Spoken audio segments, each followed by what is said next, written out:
Good day to you, Jason here, Birchfield Family Farm, Oxford, Ohio, raising grass-fed Red Devon cattle, St Croix sheep and chickens in a rotational grazing system here. We got a hot one. It is low 80s, but very humid. And man, we have had a time of it here through late June and into July here, coming out of a drought. We'll talk more about that. Got a good word for you today. This comes from John 21. Early in the morning, Jesus stood on the shore, but the disciples did not realize that it was Jesus. He called out to them, "Friends, haven't you any fish?"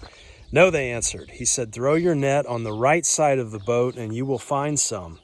When they did, they were unable to haul the net in because of the large number of fish. So many right now being called to cast those nets. Cast the nets. I think the key here in this season is listening for the voice of the Lord, making sure we're not casting those nets in our own strength, but listening for His direction, tuning our ears. One of the ways I like to do that is just simply by thanking Him. Starting out just thanking Him in the pasture last night, taking a walk, and everything I can see is a blessing, and obviously many things that I can't, but just beginning, just feeling that welling up, that thanksgiving, giving Him thanks. All good things that we have, Scripture tells us, come from God, and everybody out there watch, somebody has something good in their life, and that is from the Lord, and we can thank Him for that. We can start there. I'd encourage you today, and not just in casting those nets and stepping out in faith, but also beginning that process with giving thanks. Okay, we got a lot to get done here on the farm this afternoon. I want to move cattle and sheep. We're going to move over here onto paddock number 5. You can see I've got cattle over there in paddock 3. Might be able to see them. We're going to skip over paddock 4 today. Going to be coming back to that later on in the rotation for a vacation time that we have coming up later in July. But you can see, looking at this, man, it's looking good. Things are green back up here. We hit D1 moderate drought. Boy, I'll tell you, I was talking to a local farmer, and man, we had so much rain, late winter coming through the spring. We were on pace there, about an inch a week we were getting, which is usually about double what we normally receive. And I tell you, we hit the skids in mid-June, all the way through June there. Man, it dried up. I was telling him, I said, man, I don't know that I've ever seen it go from this wet to this dry so quickly. Ended up in a D1 moderate drought here. Throw this graphic up here. Man, we just completely dried up. The grass quit growing. We did end up feeding out a little bit of hay during that time. You get abnormally dry, that's one thing, but you hit that D1 moderate drought and you really got to kind of start to step back and sort of reassess, what's the plan here? How are we going to get through this? It's all about buying time. We moved through that time, and we got almost 2 inches of rain here since January 3rd. And that put us back in the ball game here. You can see these paddocks just looking wonderful again. Okay, so sheep are up front right now. You can see them coming this way there. Trying to get them over on the paddock 5. Kiddos are bringing them over here, but 75, 80 days old on some of these lambs, and we just separated off the males. Past time really to do that, and so we'll just have the females and the ewe lambs. I usually leave the smaller ewe lambs on. I don't find that to be a problem with our breed here, but the big boys, we got the big boys back here under the tree. They've been there for a bit and separated. You can see them. They are definitely very, very interested in the festivities here, though. Okay, here we go. Mama leading the way there.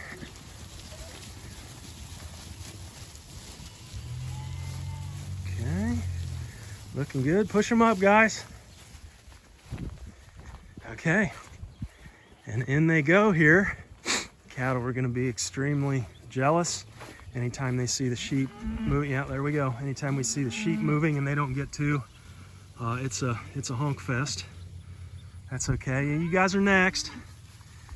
Man, looking good. This is a little short and green here, but this is going to give them a protein boost here for sure. Okay, these guys are ready here.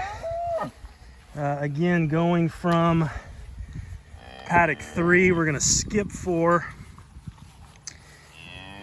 Even though, look at this. This is 28 days rest here. That's looking pretty amazing. This can be hard. They're not used to this. But we're going to try and skip them over to that paddock 5. Come on, guys. We got a little bit of fly pressure today with that rain. Come on, guys. Come on, Em. Over to 5. Yeah, come on. Yeah, come on. Yeah. Come on. Come on, guys. Yeah. Keep going. There you go, Joy. Keep going. Come on. Yeah. Yeah. Yeah. Come on.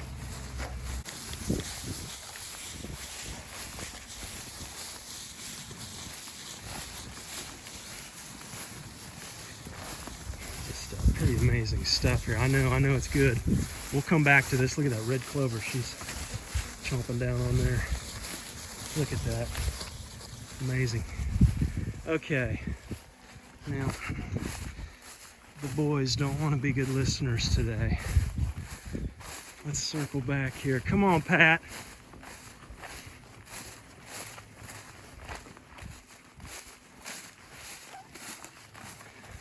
Come on, let's go, buddy. I know it's good. Go on. Yeah. Yeah, come on. Yeah.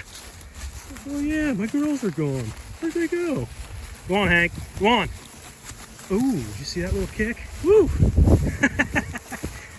Did you see that little kick? Yep. Little stinker. He's right about the kneecaps, too. Don't you dare, boy. Definitely not getting any closer, though. Go on. Go on in there. Go on. Yeah, go on. I have been using the netting around everybody lately with all the lambs seem to want to pop out, and then everybody's hollering, and it's a big ordeal. It's just easier to run the netting on the paddocks this time of year anyway. Okay, so everybody munching away.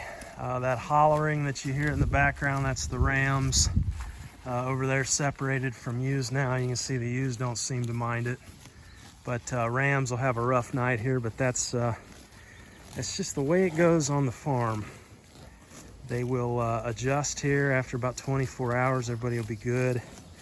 I wanted to talk about cover crop numbers here. I saw somebody talking the other day, and they were saying how you shouldn't be using cover crops, on small scale regenerative grazing.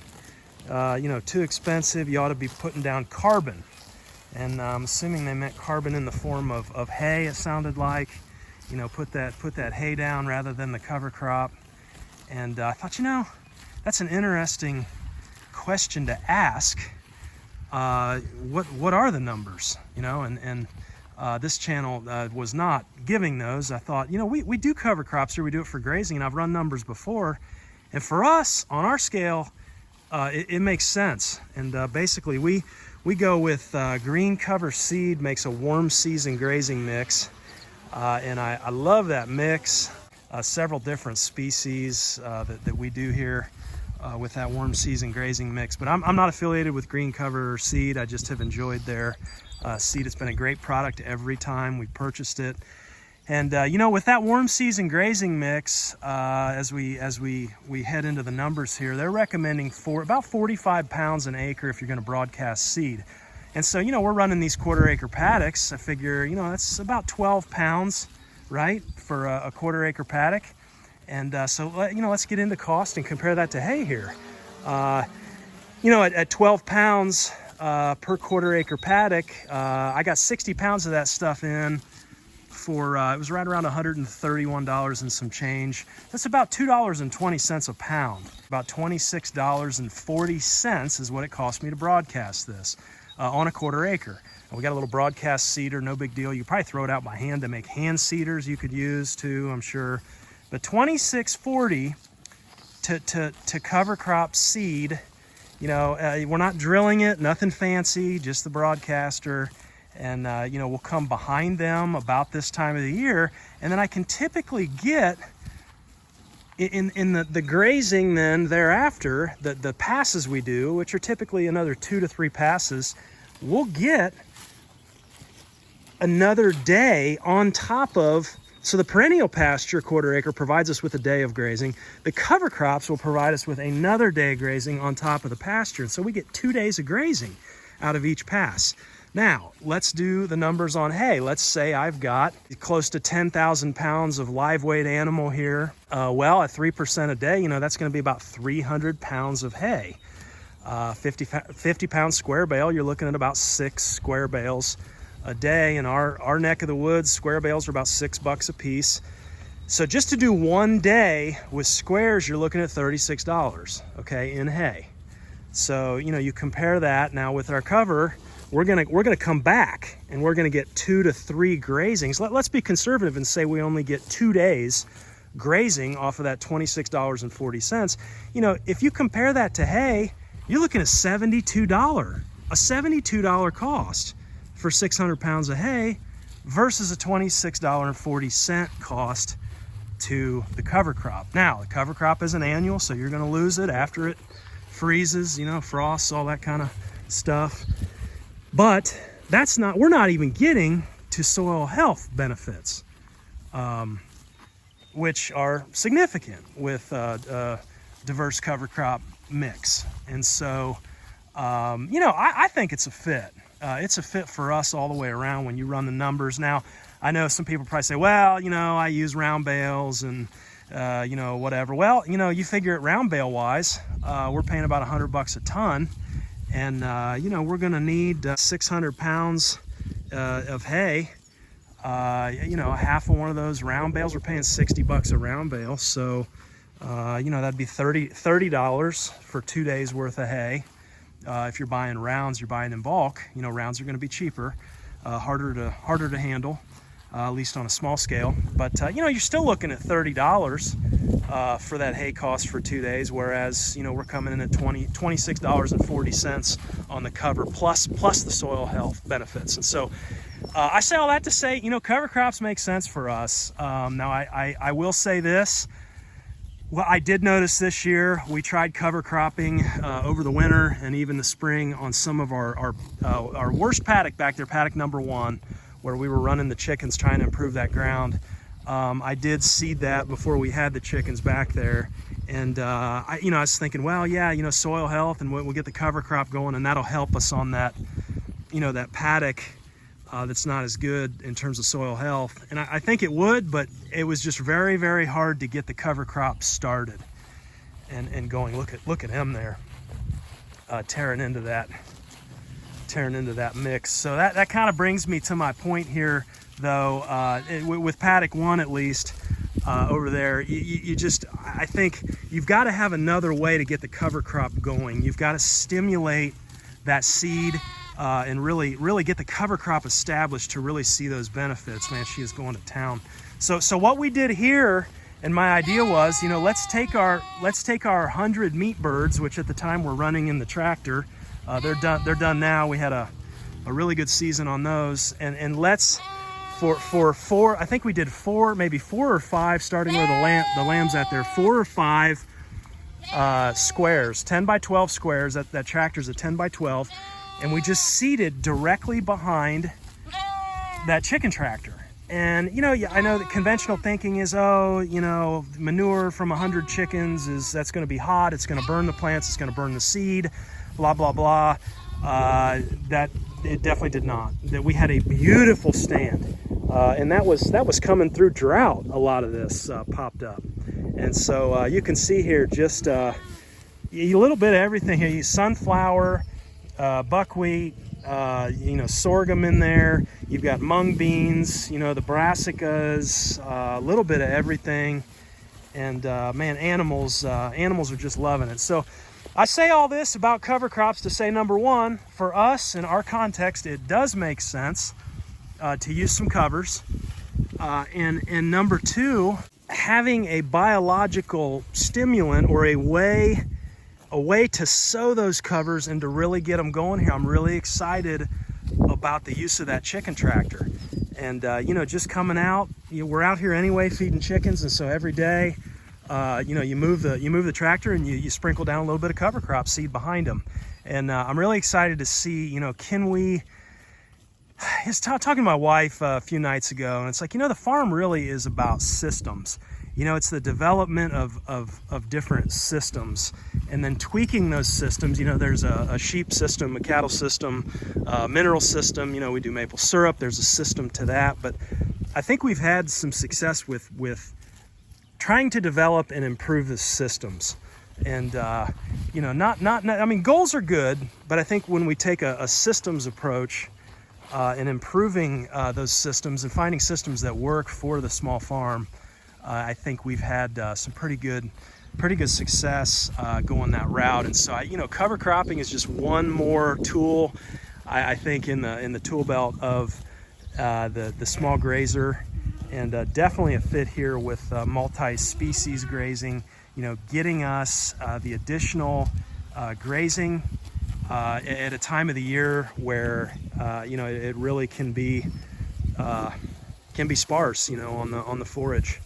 And I don't know, just some ideas here to get you thinking.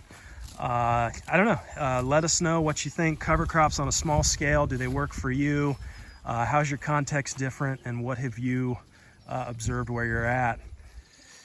Okay, back out here the next day. Let's take a look at how the animals have enjoyed the cover crops here. Oh yeah, they've just hammered this stuff. I mean, look at this. Took it all the way down. Got some manure mixed in there. Oh yeah, look at these. I almost tell where they stopped here. Look at right there, the line, and then yeah, they just hammered this. This is great. So we need to get them moved. Let's get them moved here from paddock 5 here. Let's head over on to 6. I am going to leave them an alleyway to get some evening shade tonight. Okay, let's go ahead and get these guys on the move here. Got some pretty good stuff we're coming on to here. You can see have not mowed this paddock 6 yet this year. A lot of white clover, red clover, the purple, bluish purple flowers there. That's chicory. That's going to help our sheep out with that more of a natural anthelmintic dewormer. And get these guys over through here. You know, while they're moving, I did want to just follow up on that cover crop conversation from yesterday. A little more information to add to that here.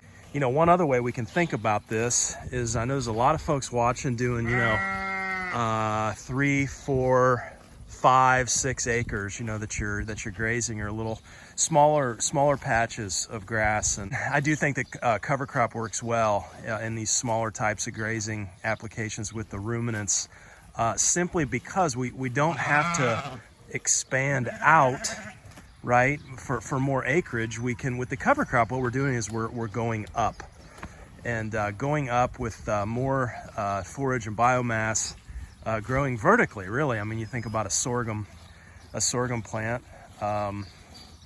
I've heard of cattle being very successfully finished out on a high energy like a sorghum, and sorghum's going to grow up like corn, and so you've got that extra biomass growing up. It's gonna come back. Not sure if you've ever seen sorghum grazed, but it gets chopped on the top, and then it comes back, and a lot of times it'll grow, you know, two shoots, you know, instead of just the one that was grazed. And pretty interesting. But just some numbers for you to go off of. Typically they say, and this is just a rough estimate average here, but 1 inch of forage growth on 1 acre, okay, is going to give you an extra 200 to 300 pounds of dry matter forage. If we're needing an extra 600 pounds is what we were saying yesterday on a quarter acre. So roughly, let's say 50 pounds per inch on a quarter acre here in a quarter acre paddock, just on average.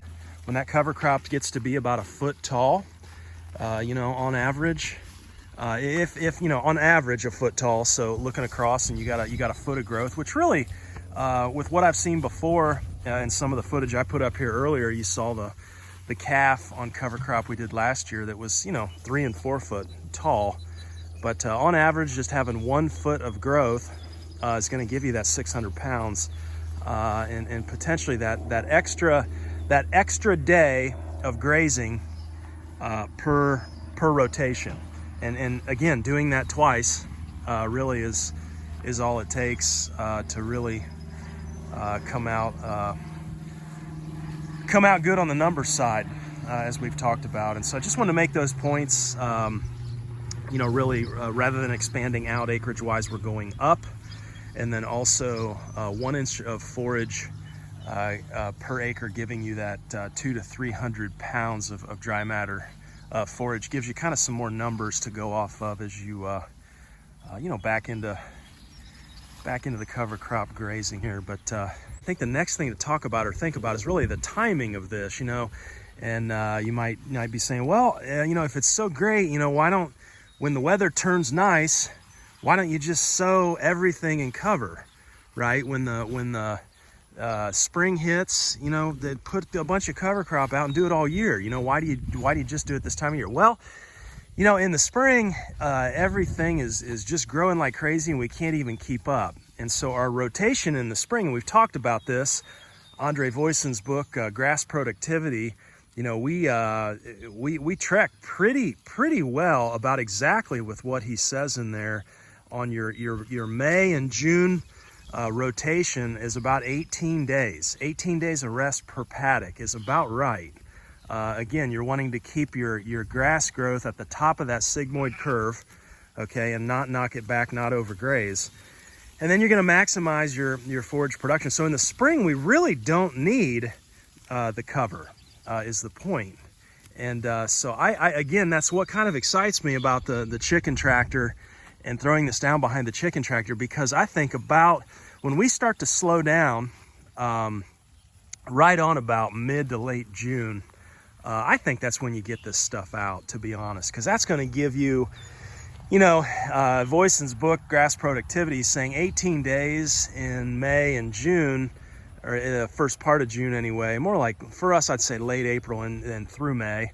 And then, June's going to be kind of, the start of that slowdown. Then you're going to hit July, you're going to hit August and September. What he's saying is you need twice as much rest in August and September as you do in, April and May. And so if we got an 18-day rotation in May, that means we're going to need 36 days of rest, in August and September. Well, how are you going to get that? I mean, that's the real trick here is, you get into slower growth and you need to move quicker, right? Well, if you're moving quicker, then you don't have as much rest. And so it's always this conundrum to figure out. But I think cover crops really can fill that gap if you're sowing those, after that, say with us right now, after that third or fourth rotation where we've gone really quick, sow those babies, get them down in, mid to late June.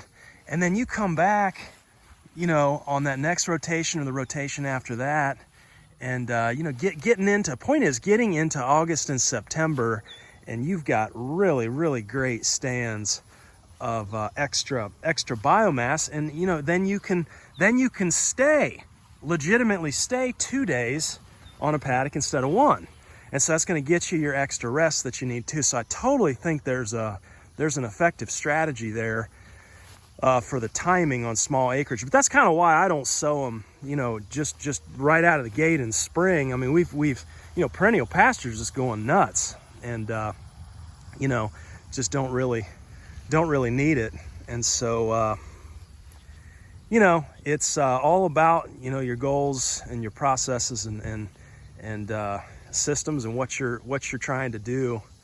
But you know, I think having something for those that dry time where we can be continue to be productive and prolong the rest period. It's all about the rest. We've talked about that before. So you know, when you're slowing down on that growth side, you know, days start getting shorter there, August and September, and everything's slow, and you're going to need a little more rest. And I think covers can fill that gap. So I think another strategy to think through is, we talked about this last video, but finishing out our beef animals. And you know, if you're looking to hit that 28 to 32 months on a grass-fed beef and get them into processor, you know, before that third season of hay, how could we employ covers to finish off our beef, even on small acreage, right? I mean, I know a lot of producers use the sorghum, lean into the sorghum late summer and early fall to put that weight on high energy there. And you know, I think that's another strategy here on the covers potentially.